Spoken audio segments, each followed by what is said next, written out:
you in 4 or 5 weeks, maybe sooner. You're going to see numbers that will drop and plummet. Terrific. They're working with us very much, as you know. We started it, as I said, on a little basis, and we got it down quite a bit. But now we go in for the big march, okay? And Director Patel and his team have done remarkable work so far. As you know, the numbers are great, and this will be one more step in the right direction for Memphis. That's true. Thank you. He's done a very good job. Thank you very much. Pam, please. President Trump, at your directive, we went in, as you all know, to D.C. and took over the city of D.C., working hand in hand with Metro Transit Authority. All of the agencies represented here today got over 2,000 violent offenders, got over 200 guns off the streets of D.C., and D.C. is safe again. And now, Governor, working with you and working with our 2 U.S. senators and all of our agencies working hand in hand, we're going to do everything we can to make Memphis safe again. That was President Trump's directive to us, and it's easy to do when you're working with such great leaders. And Secretary Noem, you have been instrumental in this, and Director Patel has already been into Memphis and gotten so many violent offenders and guns off the street, and that's what started it.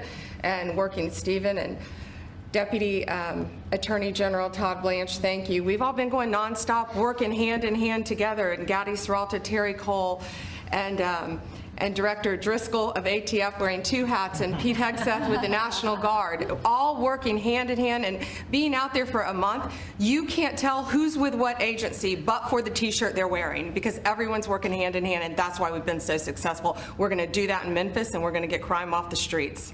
That's great. Thank you, Pam. Great Thanks, job. President. Christy, go ahead. Mr. President, Memphis has a high number of trafficking, significant human traffickers, child exploitation, drug trafficking. The local gangs there are extremely dangerous, and I'm so excited that you're going in there to work with not just the governor and willing local leaders, but also our Attorney General and all the leaders that are standing here today to help protect our children. So what's going to change dramatically is the families' lives that live there, and it's only going to happen because of you, because you're coming in. What has started there, you're going to put on steroids. The networks that you're going to uncover across this country, because of the work that's going to happen in Memphis, we're going to see every city get safer, because we're going to see those ties to other criminals that we're going to get out of the country. So we're a nation of laws.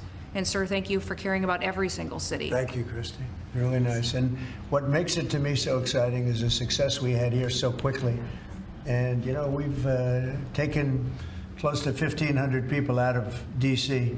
But when I saw the result happen so quickly, and so many people are so thankful, and people that you pass them every day and they're fine, all of a sudden they're thanking me so profusely.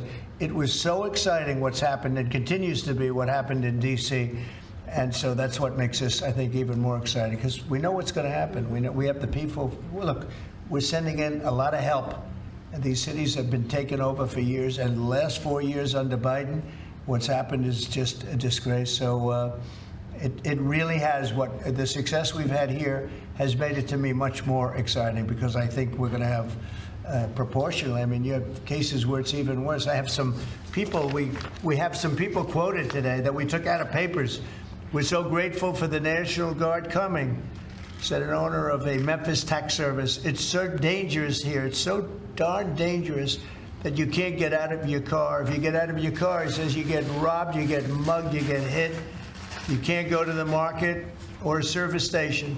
So, yeah, I want to see crime stop, and I want to see the National Guard come in right away if that's what's necessary.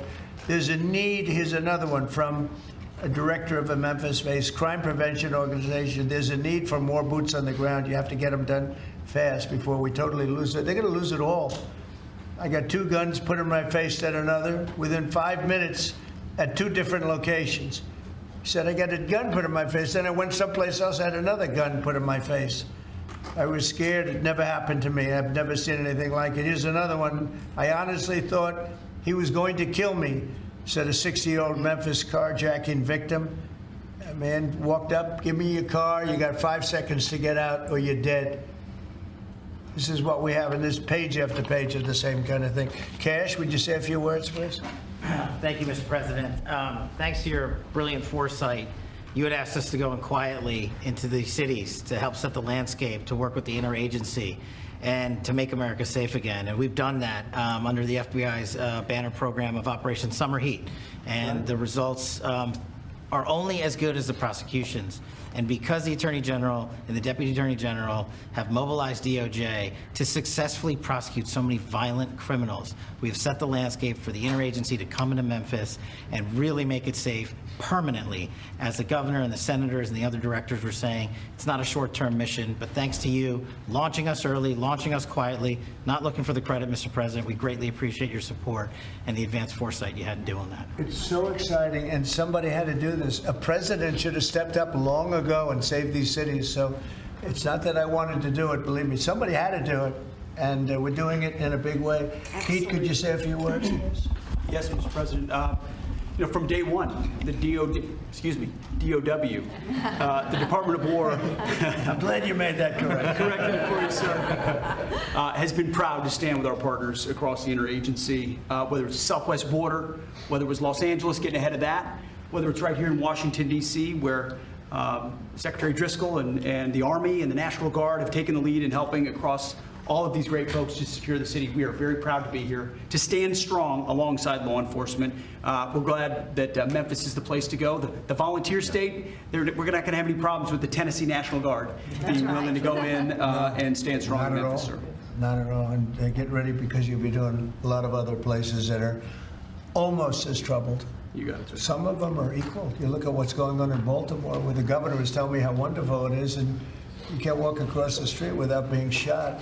Could I ask our two great senators to say a few words, please? Of course, Please, Mr. Marcia. President, thank you so much.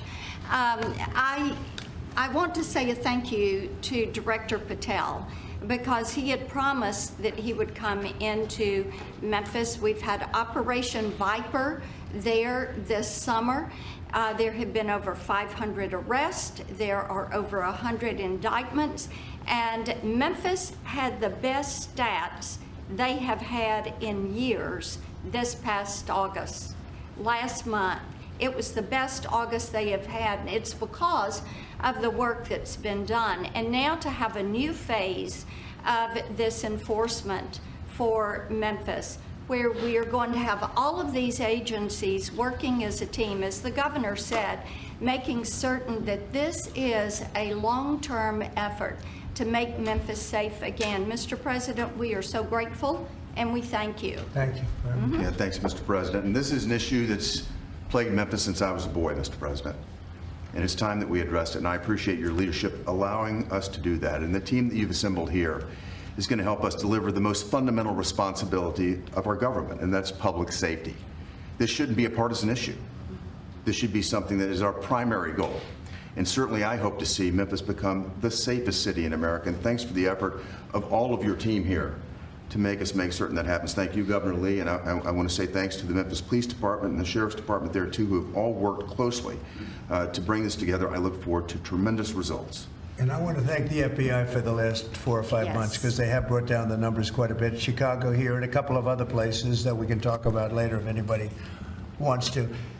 Could I ask you two guys, Terry, Gaddy, to say a couple of words also? You really did lead the charge here, and you've done such a great job. Please. Mr. President, thank you for always supporting law enforcement. I think the major difference here in Washington, D.C. has been your support for law enforcement, has been empowering the men and women that are on the street working every single day. And I look forward to not only going to Memphis, but other places in Tennessee as well. And I think you'll hear from us real soon, Mr. President. Thank you for your support, sir. We have plenty of places. Yes, sir, we do. You know the country very well. That's great. Thank you, Terry. Please, Mr. Gaddy. President, I just want to say that we're honored once again to lead the charge with the United States Marshal Service, leading and joining 22 other federal agencies. I can say that today we spoke with over 30 of the local agencies, letting them know what to expect, giving them the template that we've done here in DC, so they know what to expect. They're extremely excited. I think everyone is going to be well receiving the law enforcement surge that we're about to take to Memphis. Great job. Thank you. And I'm going to ask one of the best lawyers in the country. He is one of the best. Todd, say a few words, please. He is a great lawyer. Thank you, Mr. President. Yeah, look, I think it's been said for the past 15 minutes, the president ran on making this country safe again, and we do not make this country safe again unless we go into our cities where there's the most violent among us and go street by street and block by block and arrest the men and women in this country that are destroying cities and communities for the rest of us. And so what we plan on doing, as the governor said and the senator just said, this has been a problem in Memphis for a long time. We plan on delivering Memphis back to the citizens that are there to raise their families, to go to church, to be in their communities. That's our goal, and that's what we plan on doing, whether it takes 2 weeks or 2 years. That's what we're going to do. Thanks, Tom. The great Stephen Miller, please say a few words. Thank you, Mr. Show the President. same emotion you do on television. That's hard to do. I think that's going to be hard to do. President Trump's initiative here in Washington, D.C., is important to understand, is the most successful anti-crime initiative in American history. I mean, just think about it for a second. In 30 days, President Trump put together a team that saw the largest ever violent crime reduction in any city in American history, something that people had not been able to do in 40 years. That is a momentous achievement. And now the president is going to take that same model to Memphis, and as he said, more cities after that. The team that President has put together has no equal today or anywhere in American history. I think what's happening here is that what the president has done is made clear. The power of federal law enforcement that was used for the last 4 years to harass and attack conservatives, to harass and attack Christians, to go after law-abiding families. The power of law enforcement under President Trump is going to be used to get all the criminals, all the violent offenders, all the murderers, all the cartels, and all the domestic terrorists off our streets. So whether you're Antifa, whether you're a domestic terrorist, whether you are a violent gang member, a drug trafficker, a trained Iraqwa killer, or anyone else that's threatening our people, President Trump is saying he's going to use his FBI, his DOD, his ATF, his DEA to wipe you out, to put you in behind bars, to take you off the street, or to apply whatever legal consequences necessary. Mr. President, I'm honored beyond words to be a part of this team under your leadership as you've saved thousands of lives. Thank you very much. Come on over, let's sign that bill. You want to say anything about our great military real fast? What a job he's doing, this guy. Mr. President, so our Army National Guard is honored to be part of this mission. This is their community. A lot of them are from D.C., they're from Tennessee. When you talk to them, when you talk to the actual population out there who interact with them every day, they say it's a blessing to have them as a part of their life. And then for the National Guard getting to have this where they get to improve their communities, where their kids are growing up and they're going to church, and this is where their families are. Many of them, sir, have said this is the honor of their lifetime, so thank you. Look at that nice face, and yet he's a killer. That nice, beautiful face, and he's a total killer. I don't know how you do it, huh? Doing a great job. Everybody here is doing a fantastic job. All right, here we go.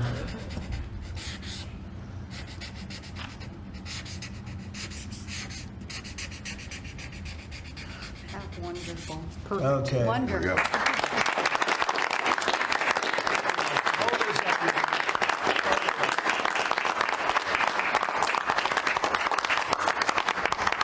Okay. Thank you, Do you have sir. any? Thank you very much. Thank you. Thank you very much. Mr. President. No, thank you very much. Great job.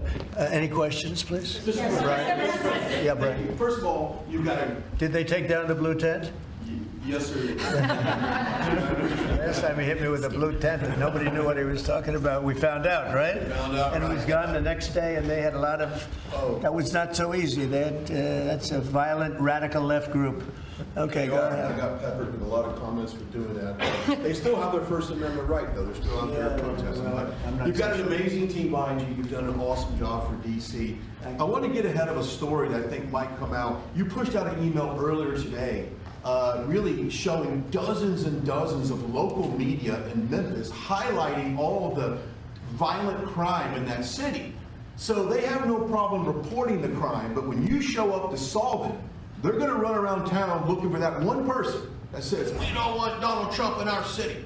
What can you say to the media there in Memphis, Tennessee, to help let them know the people want you there in their city? Well, I'm not sure they found that person, because I saw them doing some interviews, and it looked like they were looking, but they were very, in fact, that producer, that person, I think they lost their jobs, because everybody was saying, we want Trump to be there. They want the people right here to be there. Look, it's very simple. In Chicago, they're getting beat to hell. They're being shot.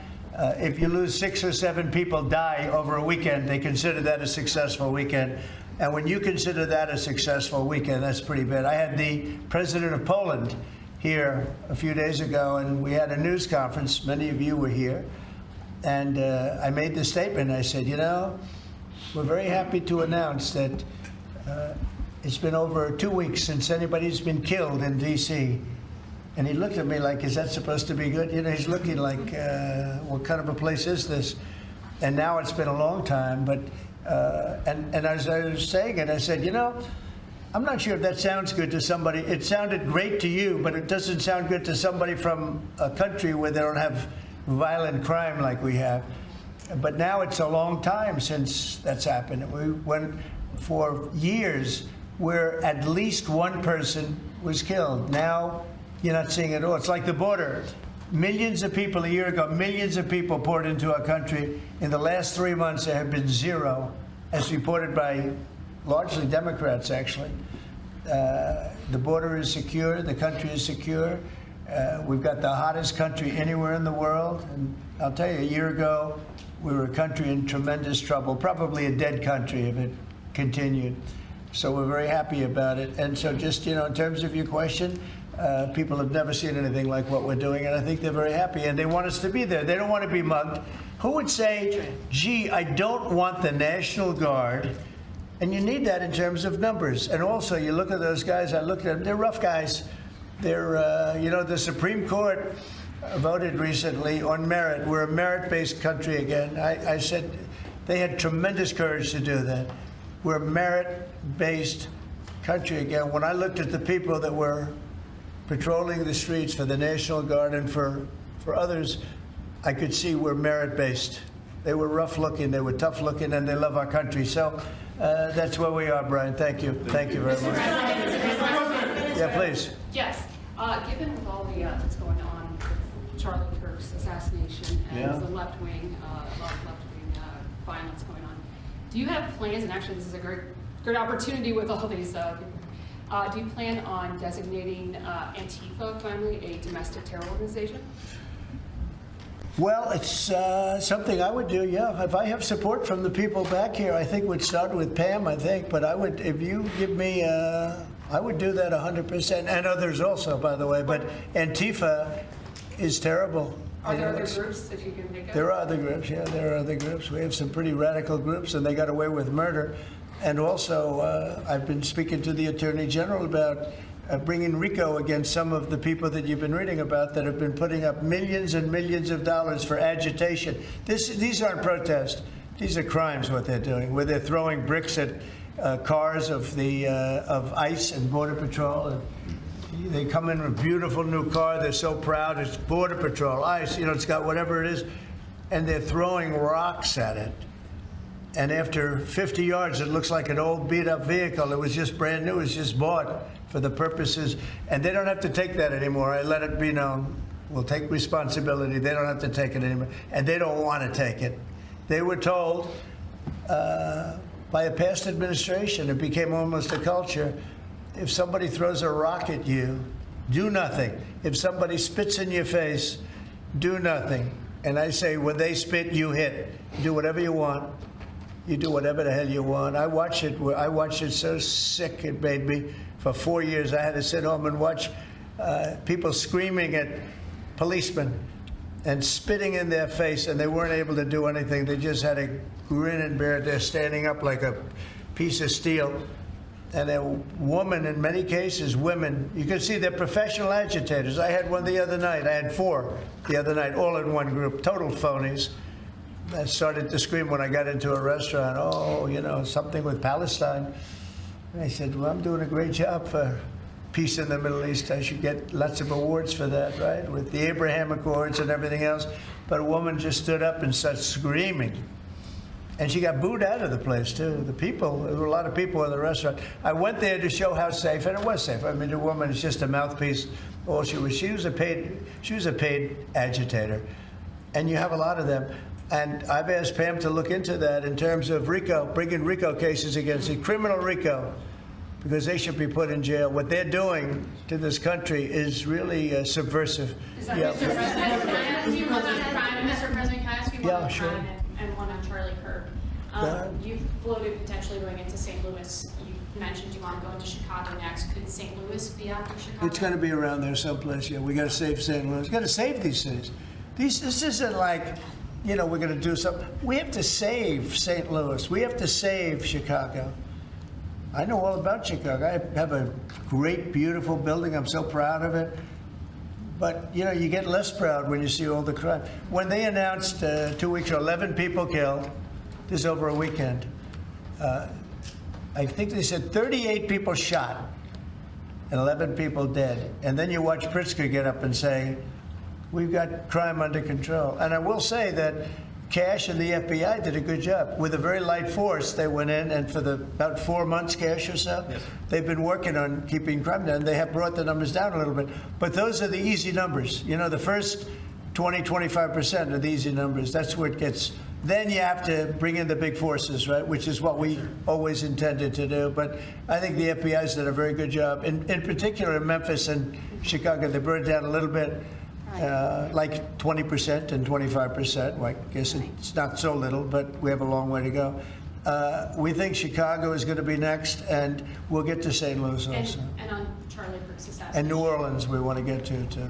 Your FBI is investigating the potential role of left-wing organizations in the assassination. I'm wondering if you think if Charlie Kirk's assassin worked alone or if he worked with it. I don't know. I mean, I can tell you he didn't work alone on the internet, because it seems that he became radicalized on the internet. That's just by watching same things that you're watching and hearing. It looks like he became radicalized over the internet. And it seems like he has wonderful parents, brought in a wonderful neighborhood, smart guy, great boards, great marks, great student. And then something happened to him over a fairly short period of time. It looks like he was radicalized over the internet, and it's radicalized on the left. He's a left. I have a lot of problems with the left, and they get protected, and they shouldn't be protected. But as you understand, I think very well from the tone of your question. Thank you very much. On Venezuela, sir, and on Israel. First on Venezuela, what can you tell us about this Venezuelan boat that was taken out? And do you plan to provide proof that these were narco-terrorists who were on their way to the U.S.? Well, we have proof. All you have to do is look at the cargo that was, like, it's spattered all over the ocean. Big bags of cocaine and fentanyl all over the place. And it was, plus we have recorded evidence that they were leaving. We've recorded them. It's very careful, because we know you people would be after us. We're very careful. The military has been amazing. And General Kane showed me a little while ago the clip, but you can actually see it. But you don't have to see it, because we have recorded proof and evidence. We know what time they were leaving, when they were leaving, what they had, and all of the other things that you'd like to have. But we have noticed that there are no ships in the ocean anymore. We're seeing that there's like no ships, when the first one we went, there were hundreds of boats. Now there are no boats. I wonder why, meaning no drugs are coming across, probably stopping some fishermen too. I mean, to be honest, if I were a fisherman, I wouldn't want to go fishing. Just a nice, let's take a little trip, because I'd say, man, maybe they think I have drugs downstairs. I don't want that. I think the fishing business has probably been hurt, but there are literally no boats. This was a boat, and we were surprised to see it. Now, what does that mean? That means there's no drugs coming by sea, but they do come by land. And you know what? We're telling the cartels right now, we're going to be stopping them too. When they come by land, we're going to be stopping them the same way we stop the boats. And you'll see that, but maybe by talking about it a little bit, it won't happen. If it doesn't happen, that's good. But they killed 300,000 people in our country last year, and we're not letting it happen anymore. And then on Israel, did Bibi Netanyahu speak to you directly to alert you that Israel was going to be striking Hamas sites in Qatar? No, he didn't. Yeah, go ahead. How did you learn of it? Same way you did. Go ahead, please. You mentioned that the shooter was radicalized online. I think so. By the way, when I say that, that's my opinion. I think he was radicalized online based on what they're saying. Do social media companies bear any responsibility for that? And how does that? I'm going to have to ask, I don't know, I'd ask Pam that question. I don't know if you or Todd could give an answer to that. Somebody has to bear some responsibility. You know, and President Trump, I've always told parents, you got to watch what your kids are doing on the internet, what they're doing online, what they're listening to, what they're reading. They're all online, they're all on their phones all the time. Parents have got to monitor that because this starts when you're young. This starts when you're young, when you listen to these groups, when you watch these shows. And parents have got to just be vigilant. So sure, that's part of it. And they're meeting kids online who they think are kids, and they can be anywhere in the world and talking to them. And yeah, they are being radicalized. Mr. President, He went bad, and he just went bad very quickly in a sense, because he sort of led a very normal life, a life of, great education, schools, everything else. But somewhere along the line, something happened. Yeah, please. Thank you, Mr. President. How will you send the National Guard into Chicago without the cooperation of the governor and the mayor? Well, if they do cooperate, that's good. If they don't, it's not going to matter to us at all. You know who wants to help us? Police department. They have no respect for the governor. They have no respect for the mayor. They respect us. And we found that in Washington. We haven't had total support in Washington from government, as you know, from everybody. I don't want to say the mayor because she was better than most, but we haven't had great, but we have had great support from the Metropolitan Police. They're like brothers of these people. They're really like brothers. You see that. They work together.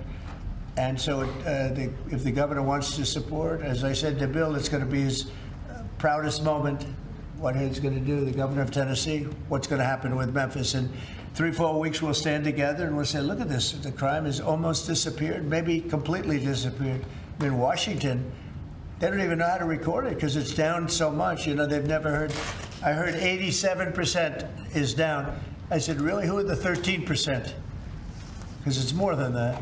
It's actually more. Hard to believe, right? You're going to have the same results in Chicago. And we hope we have the governor's help, but if we don't, we're doing it without him.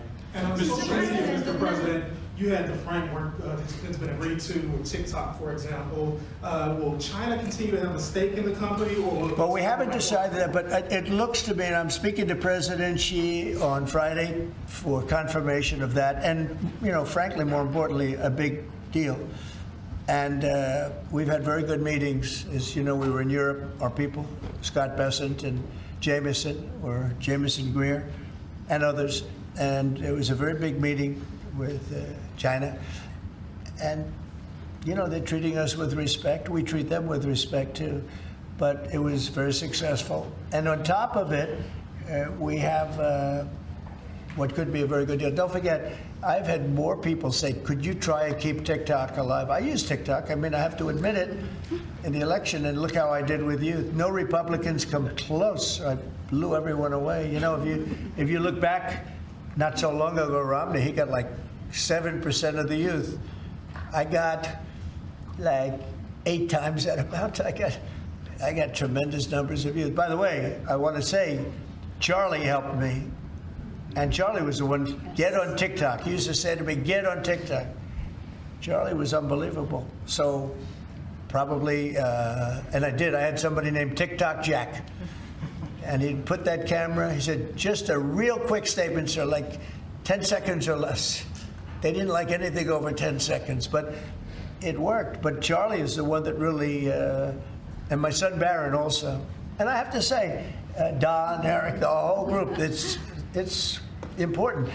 And it can maybe even bring us closer to China. We had a very good meeting with China. I was surprised. I didn't expect it to that extent. And I'm going to speak again with President Xi on Friday. And, I think that'll confirm things up. Who's buying it? Question on Charlie Kirk and crime. On Charlie Kirk, do you plan to speak at the funeral, and what would your message be? Well, I'm going on Sunday. We're taking a whole plane load and having. I was invited on Saturday, but I said I'd rather save it for Sunday. We're going to have a stadium, and I'll bet that stadium is going to be pretty packed, maybe completely packed. It's going to be big, but I'm going to be at the stadium, and I guess I'll say a few words. I don't know, but I guess I will. But I knew him very well. He was an amazing guy. He was an amazing guy. He was all about young people, getting them started right. And he was like a magnet for young people. They just attracted to him. He loved them, and they attracted to him.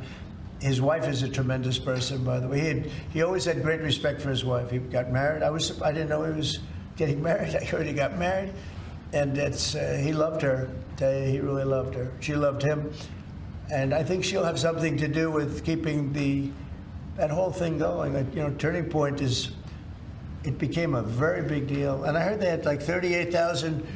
So he wanted to get it up to 20,000 chapters. That's a lot. That would have been a lifetime's work.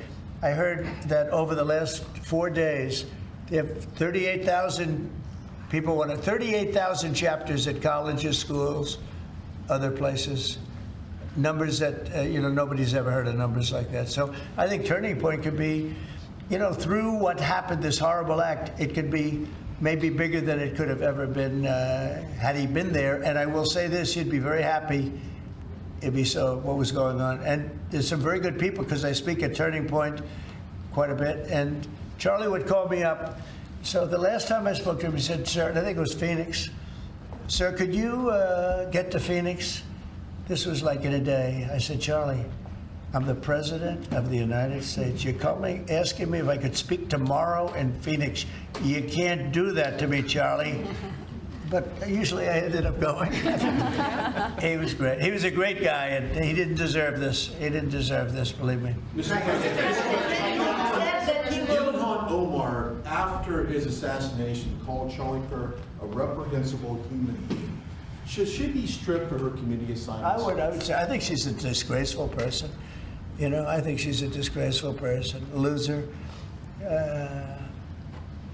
It's amazing the way people vote. I know it's people from her area, maybe of the world. I don't know. They got here and they vote her in. It's hard to believe, but I think she's a disgusting person. And one more question, if I could. A lot of these, in recent of these trans shooters that we've seen over the last couple incidents, this flag right here is up and down 14th Street. This is what would be the trans flag. A lot of people are very threatened by this flag. It means a lot of different negative things to people, violence. Would you be opposed to taking this flag down up and down the streets of D.C.? Well, I wouldn't be. Then they'll sue and they'll get freedom of speech stuff, so that'll happen. But I would have no problem with it.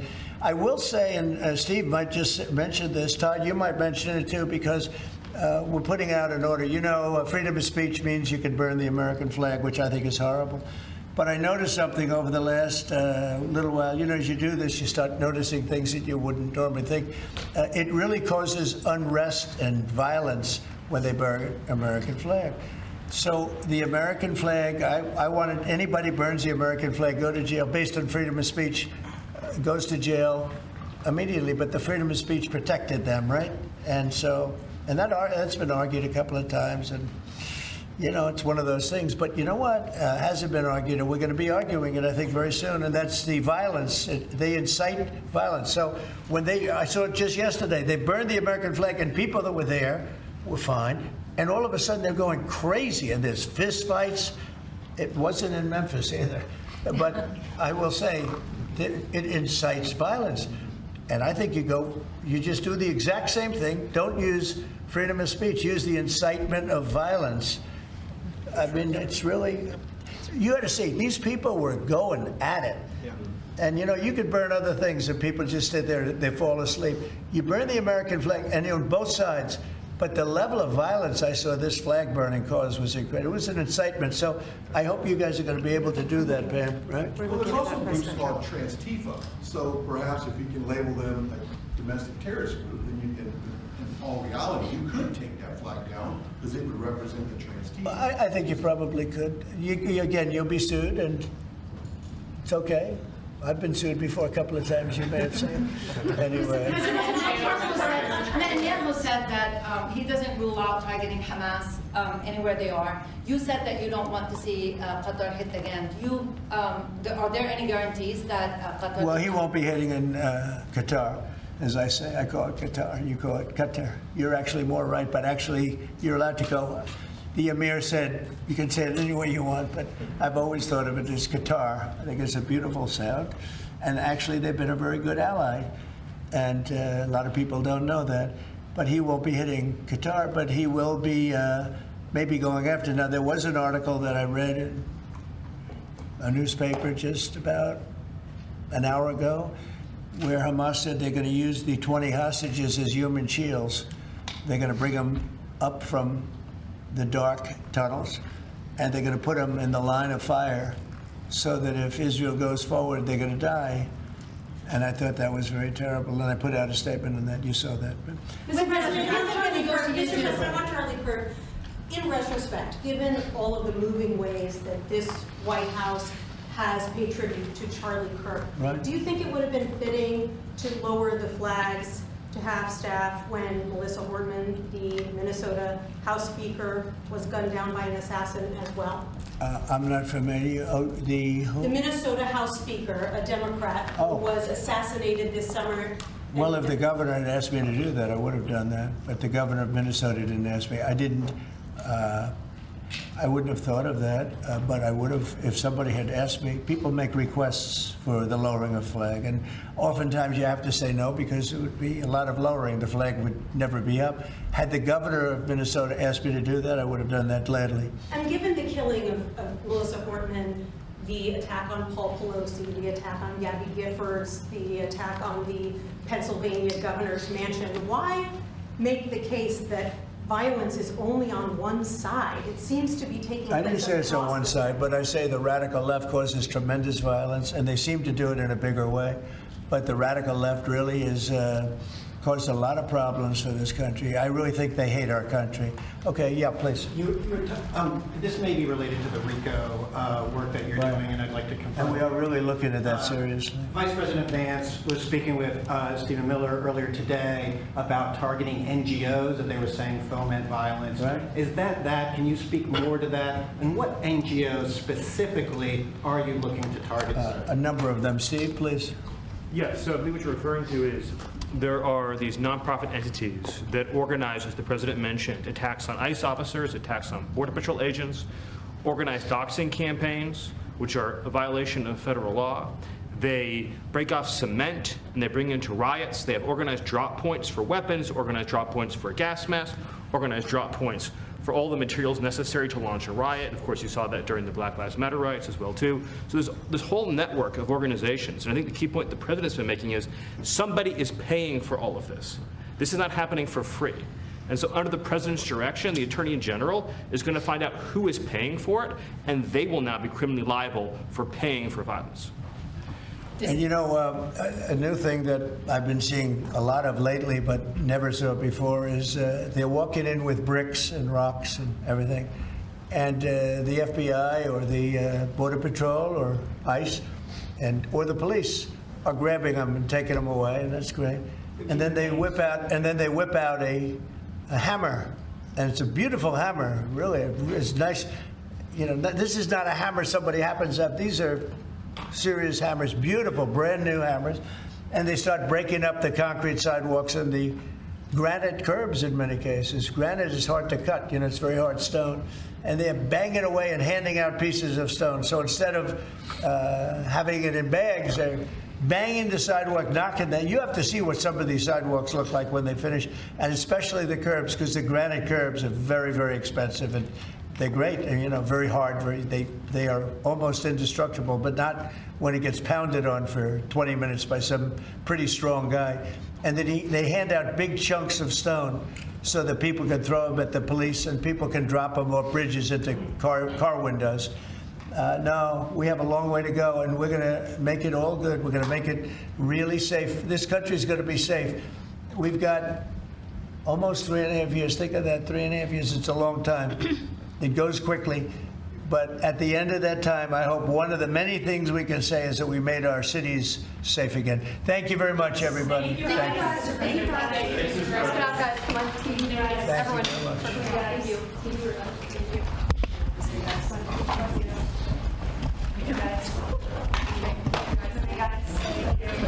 Moving, everybody. Thank you.